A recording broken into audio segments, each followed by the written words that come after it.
እሺ ታረቃችሁልን። እንግዲህ እንኳን ታረቃችሁ፣ እንኳን ደስ አላችሁ። ውሽምት ዛሬ በጣም ተደስታለች። እንግዲህ የሰውን ባል ወሰደች እስከ መጨረሻ ማለት ነው። ቤተሰብ የራሷን ባል ነው ያደረገችው፣ የሰውን ባል ማለት ነው። እንዴት ነው የሰው ባል ይጥማል እንዴ ጋይስ? የምሬ ነው የምላችሁ። ለማንኛውም እንኳን ደስ አላችሁ እዛ ሰፈር ማለት ነው። ለእኛ መልካም መቃጠል አላችሁንን አይደለ? እሺ ይሄን ቀን ደግሞ እንዳትረሱ። አብርሽ ደግሞ ተመልሶ ወደዚህ እንዳይመጣ በቅርብ ማለት ነው። እሺ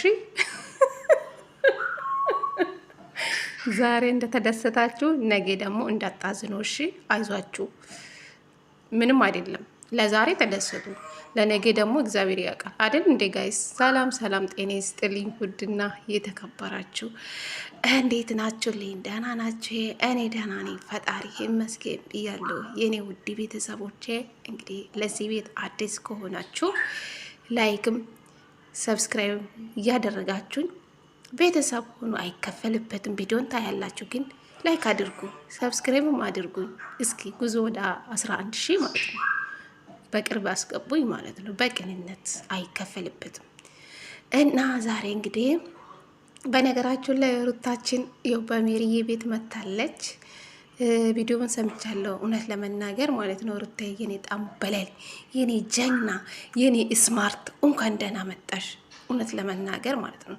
መቼም ሩታ አትሰበርም። እሺ ደግሞ አብርሽ ዞሮ ዞሮ ወደ ሩታ ነው የሚሄደው። ጠብቁን ቱ አለችኝ በሉ።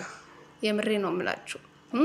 እንደተደሰታችሁ ደግሞ እንዳትቀሩ። ብዙ ባትሮጡ፣ ብዙ ባትለፉ ጥሩ ነው ብዬ አስባለሁ። የወለደ ሰው መቼም አይለያዩም የምላችሁ ለዛ ነው። ተረጋጉ ትንሽ ማለት ነው። ለነገሩ ድራማ ነው የሚሰሩ። ድራማቸው እስከ መቼ እንደሚያበቃ አናቅም። እንግዲህ እናያለን። የምናይ ይሆናል ሁሉም ነገር ማለት ነው። እንግዲህ አብርሽ በእርግጠኝነት በትልቁ ክስሻለሁ፣ በእናትሽ ኤርሚ የኔ ቆንጆ የኔ ውድ ይቅርታዬን ተቀበይልኝ ብሎ በጣም የለመናት ነበረ። እንግዲህ ዛሬ ተደርድራም ብትሆን እንግዲህ ይቅርታውን ተቀበለች። እኔ እኮ ብያለሁ ሄርሜላ የአብርሽ ባጣ ቆይናት፣ እሱ ውጪልኝ ስላት ትወጣለች፣ እሱ ነይ ስላት ትመለሳለች። አብርሽ እንኳን ኮርኋት እስኪ ለአንድ ሳምንት ቢዘጋት ሄርሜላ እራሷ ሄዳ ለምና የራሷ በናት እሺ እኔ ባንተ ፍቅር መጎዳት አልፈልግም፣ በናት ተቀብላለኝ፣ ካንተ የሆነ ነገር ፈልጋለሁ ነው የምትለው። አብርሽ እንኳን ዛሬ ስንት ጊዜ አይደለ? ሁለቴ ነው እንደዛ ነው ደጋግሞ ስለምናት ነበረ። ያው እሱ ለስራ ነው የሚፈልጋት ሄርሜላ ማለት ነው። የምር ሄርሜላ ፈልጓት ሳይው አንድ ላይ ከሷ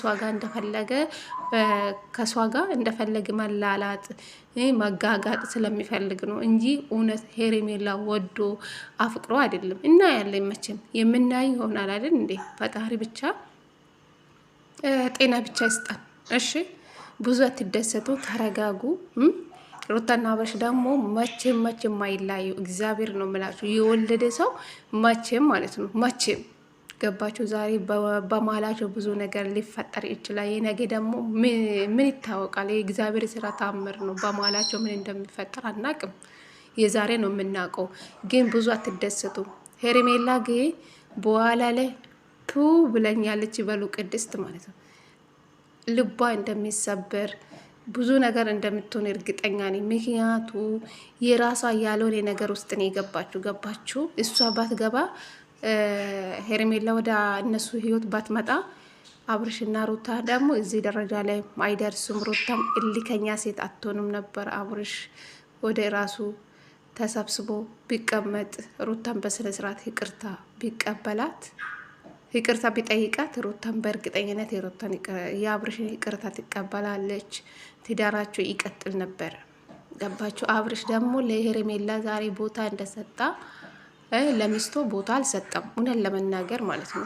ሄርሜላ ለጊዜ ነው እሷ ላይ ለመጠቀም ነው እንጂ እውነት ሄርሜላ ወዶ አፍቅሮ አይደለም።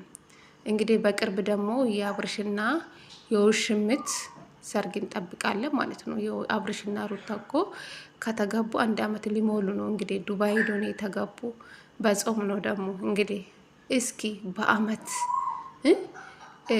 ሩታና አብርሽ ከተጋቡ ገና አመት ነው። በአመቱ ሌላ ሴት እንዴት እያገባል ብላችሁ ታስባላችሁ? ይሄ ራሱ አታስቡም? ይሄ ወደ ራሳችሁ ጭንቅላት አምጥታችሁ አታስቡም? በኮሜንት የምታሽቃብጡ ማለት ነው። የምሬ ነው የምላችሁ። ዛሬ ያሽቃበጣችሁ ነገ ደግሞ ታፍራላችሁ ማለት ነው። እሺ ብዙ አትደሰቱ። ሄርሜላ ግን ዞራ ዞራ በእርግጠኝነት እንደምትጎዳ እርግጠኛ ነኝ። አብርሽ ደግሞ ሄርሜላ ላይ ጊዜ ለመሳለፋ ነው እንጂ እውነት ወዷት አፍቅሮ አይደለም። እስኪ እናያለን። ቀለበትም ቢያደርጋል ቀለበትም ለሄርሜላ እንኳን ቢያስርላት እኔ እንጃ። ቀለበት ልብ ይገዛል ማለት አይደለም። ገባችሁ? ለሩታ ስንት ጊዜ ተንበርክኮ ቀለበት አደረገለት? 3 ጊዜ ነው።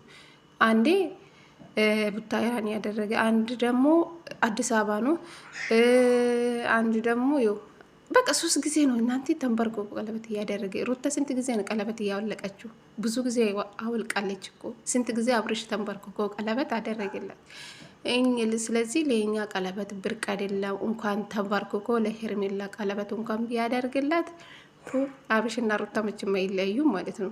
የምሬ ነው የምላችሁ። ግን ብዙ አትደሰቱ ማለት ነው። ሄርሜላ የሰው ነገር ነው የተመኛችሁ። የራሷ ነገር ቢሆን እኮ ችግር የለው። አሁን በምሳሌ አብርሽና ሩታ እንኳን ቢለያዩ በማላችሁ ልጅ ባይኖራችሁ ወይ ሩታ ወደ አብርሽ ህይወት ውስጥ ባትመጣ ያው ሄርሜላ ራሱ በዚህ ልክ አብርሽን መታ አትለምንም።